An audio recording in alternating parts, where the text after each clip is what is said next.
Hey, I told you in the last video that I was going to update you on my health issues. If you didn't watch that, I was having biopsies done to see if I had thyroid cancer, and I got my results back. I have thyroid cancer, and I'm fine. I'm going to be fine. Thyroid cancer is one of the most treatable kinds to have, which is what absolutely everybody's been telling me. Some people have been choosing the wording, and it's funny the amount of people who are using this exact wording, but if you're gonna choose the kind of cancer to get, that's the one you want to choose. Like, I appreciate everybody being really supportive and stuff, but that's just really that wording kind of irks me, I guess. I'll fucking choose cancer. I want to choose like nothing. I want to choose just like health or just like status quo. But it's fine. I have an appointment to see my surgeon, and they're probably going to take out my entire thyroid and just give me medications. And my endocrinologist didn't mention anything about chemo or radiation, so I'm really hoping I don't have to do that. But it seems like that's pretty par for the course. So we'll cross that shitty bridge when we get to it. And like, it's funny the number of like coworkers and like other people that I've told. They all will almost always say either like it's the most curable cancer to have, or like, oh, my niece or whoever had it and it was like not that bad, like as far as cancer goes, so you're gonna be okay. And then people who didn't have like that to say, like didn't know anybody or know how curable it was, have been like, it's okay, you're tough, you're gonna get through it. And I was like, yeah, I'm maybe shockingly too calm about it. Let's see, this past Tuesday, I was supposed to have an appointment with my endocrinologist for the results, and a work thing came up and I was supposed to cancel it. I rescheduled it for October, and right after I canceled that appointment, I started having like I thought I was having a freaking heart attack, because I thought I was gonna pass out and my heart was like beating on my chest and I couldn't breathe. And so my boss took me to the hospital, and it turned out I was having a panic attack. While I was sitting there in a litter in the hallway of the emergency room, the endocrinologist's office called and said, we really need you to come in tomorrow because there's basically, I mean, they couldn't tell me over the phone that I have cancer, despite the fact that I really wanted them to tell me. Just tell me over the phone. They're like, well, there's some suspicious something material, I don't know. And I was like, oh, okay, well, I'm in the hospital right now. And they're like, oh, well, if you're out of the hospital, we need to see you tomorrow. So I was like, okay, I'll keep you updated. And after that, I really started having a panic attack. Like, I thought I was gonna die because I just could not, like, as much as I couldn't breathe before it was kind of mild, I really was like a full-blown panic attack. And because I knew if I didn't have cancer, they'd be like, oh, don't worry. But they didn't say that. They were like, they're suspicious, whatever. So I really started having a panic attack, and like nobody was coming to get me, despite the fact that I came in there for chest pains. And so this random like hospital employee walked by me, and I was like, excuse me, I came in here for chest pains and I can't breathe. And so they like wheeled me back to some like random corridor that I had never seen before. It must be for like, I don't even know. I don't want to say like leftovers, but just like overflow. I get overflow is the word to use. Overflow patients or something, or it's used for something else, and that's why I've never seen it. I don't know. But the nurses and the doctor there were like trying to get me to calm down. I was explaining to them, like, I came in for I didn't know it was a panic attack at the time. I came in for chest pains and I can't breathe. And I just got a call from my endocrinologist, and they said that I have I mean, basically they said that I have thyroid cancer. They didn't say specifically, but like I said, if it was nothing, they would have told me it was nothing. So they were like, okay, you're just having a panic attack, but we'll do an EKG and this, that, and the other thing.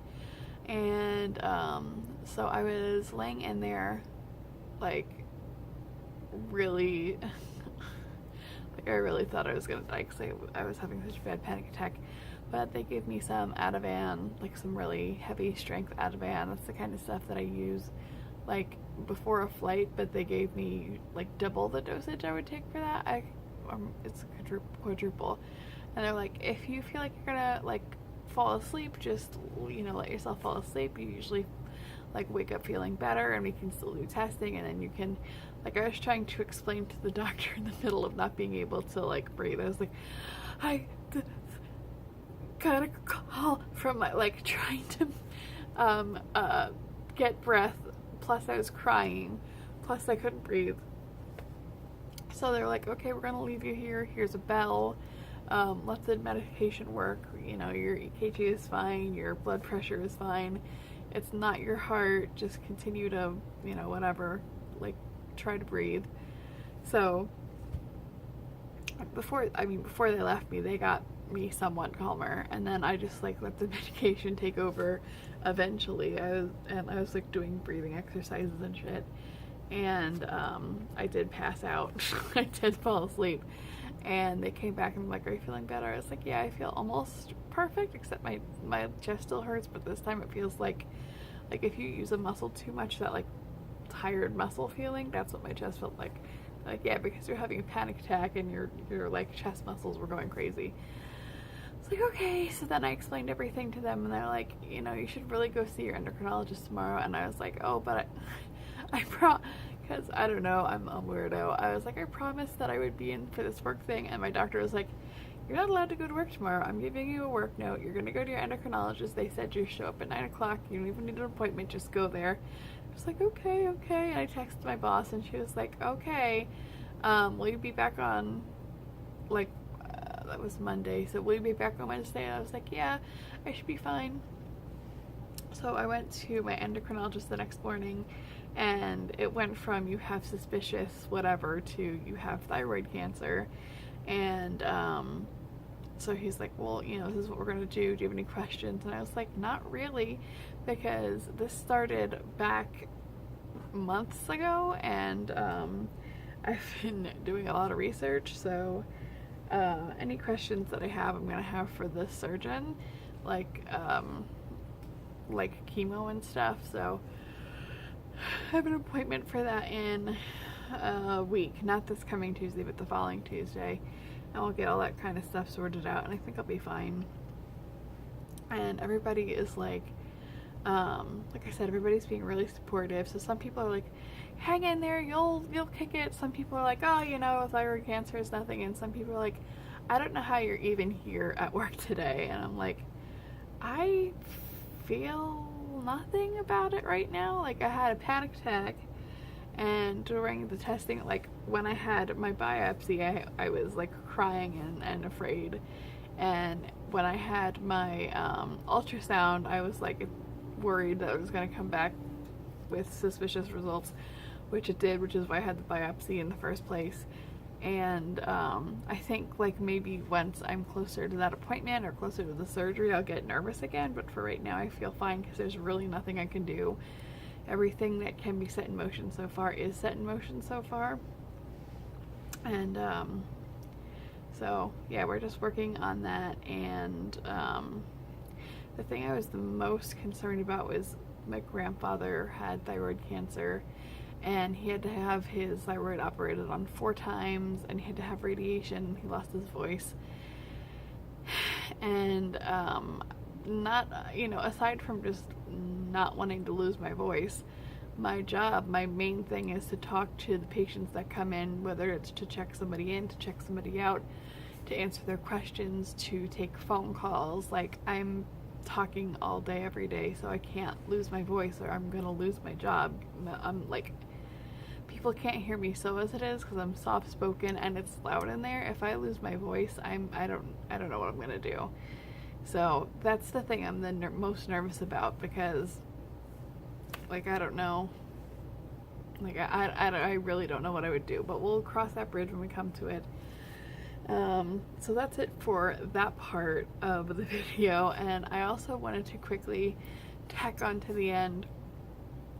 For some reason in the last like week or two, there have been a lot of people in my life saying like really like misogynistic things, or like basically things like, oh, women can't do that, or women should do this, or women should blah blah blah, and like all talking about the way that women should look or act or whatever. And I just want to address that real quick and say that a woman, like any person, should do whatever the fuck she wants to do, because she's a human and she has control over her own body and life. And if you don't like it, then you can get the fuck out of her life. Alright?